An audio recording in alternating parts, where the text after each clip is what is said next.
अस्सलाम वालेकुम स्टूडेंट्स। आज का जो हमारा टॉपिक है एंटरप्रेन्योरशिप से 11th क्लास के लिए,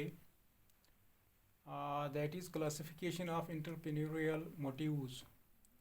कि जो मोटिव्स हैं उनको क्लासिफाई किया गया है।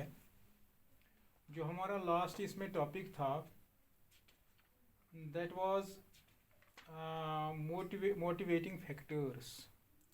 वो तो थे इंटरनल फैक्टर्स और एक्सटर्नल फैक्टर्स। तो आज का जो हमारा टॉपिक है, जो ये factor wise classification of entrepreneur motives है, इसी को आज हम डिस्कस करेंगे, इसी को हम समझने की कोशिश करेंगे।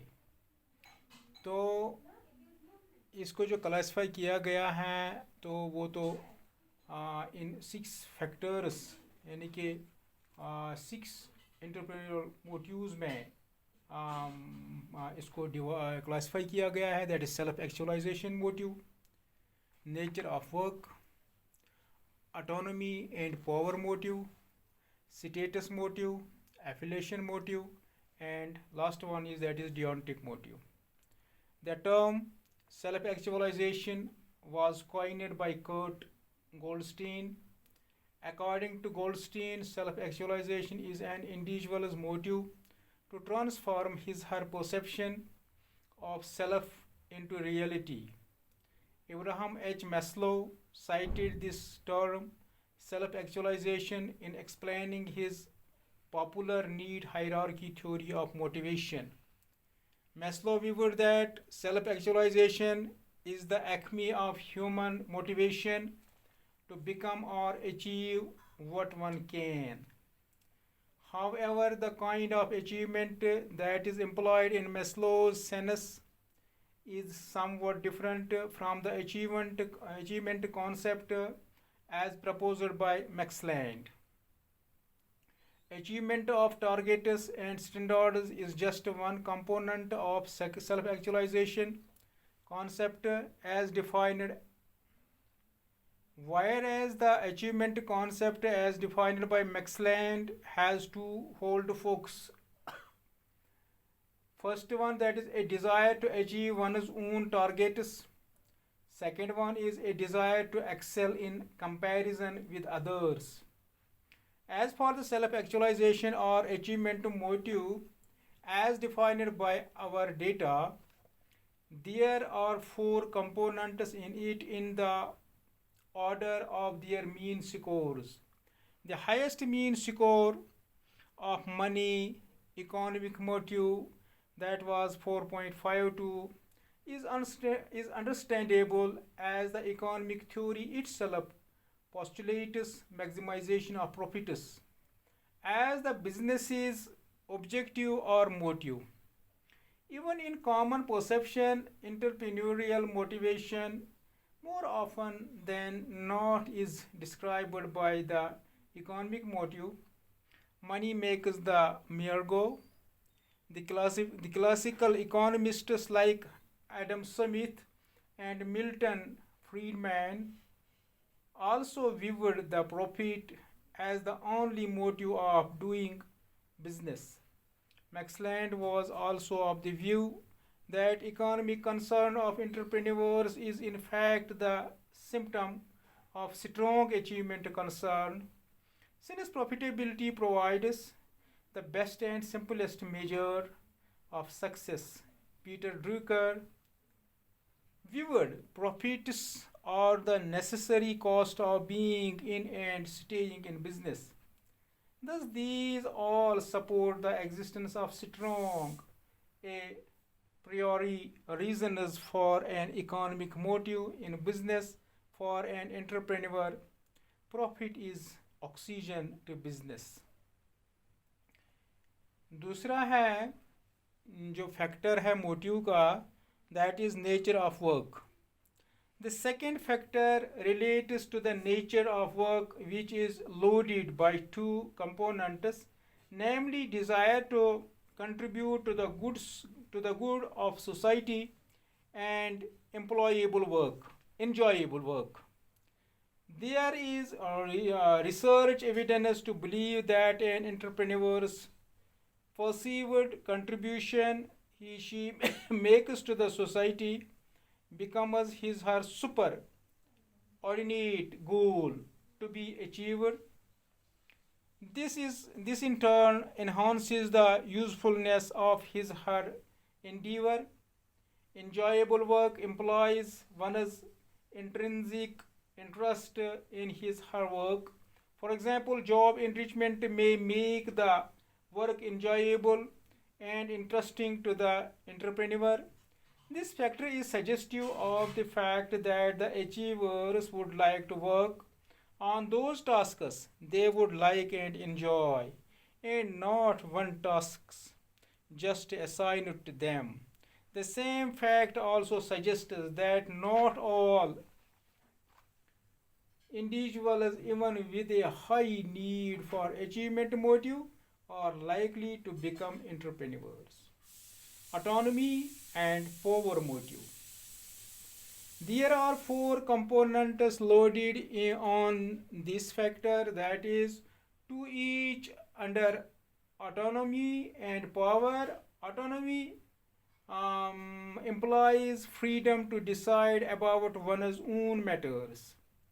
The two components are, say, variables indicating the autonomy are desire for independence and temperament fit between self and business.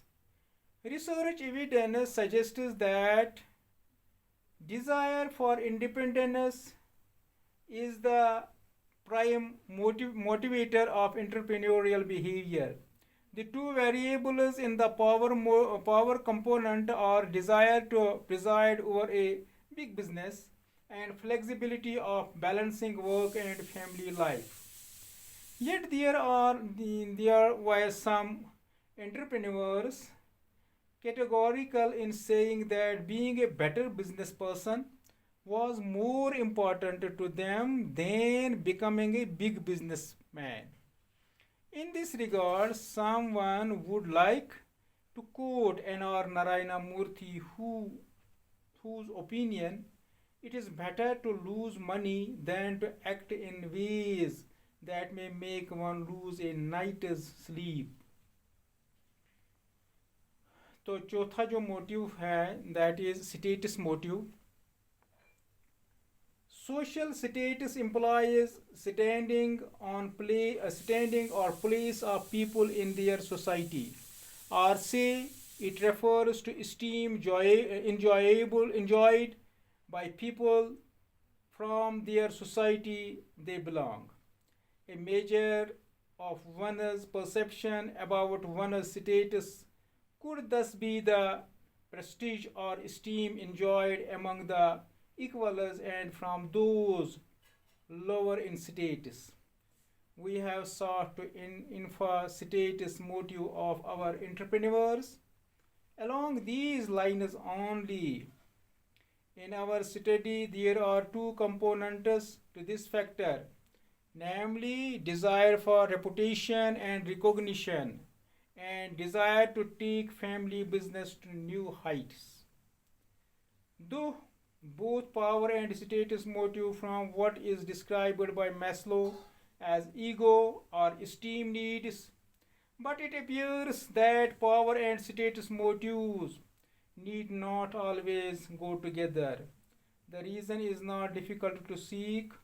For example, the reputation, recognition, and status attained by achievers like artists, for example, Sutesh Gujral, poet Ravindranath Tagore, writers Khushwant Singh, etc., need not be accompanied by personal or positional powers. Similarly, even a top position or status need not always have powers with it. Ceremonial status, position with little power are examples of such cases. Converse may also be true. The people with power may have low status in the society, so to say. Apparently, there can be power without status and status without power. There is a distinction between ascribed and achieved states. Now, the fifth one, that is affiliation motive. Affiliation implies, among other things, a tendency of the people to conform to the wishes and norms of those whom they value. In the entrepreneurial context, affiliation refers to belongingness, which is something different and more than the need for affiliation of Maslach and social needs of Maslow. Belongingness implies one's obligations, commitment towards the people he/she values.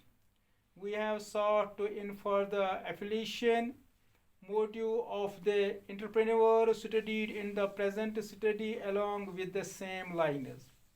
There are two components of the affiliation motive in the present analysis. They are the desire to provide greater comfort to the family and describe to give financial security to one's kin. Last one is that is deontic motive. Deontic motive is the last factor in our analysis, which is defined by a single component, namely to do business because it is one's duty.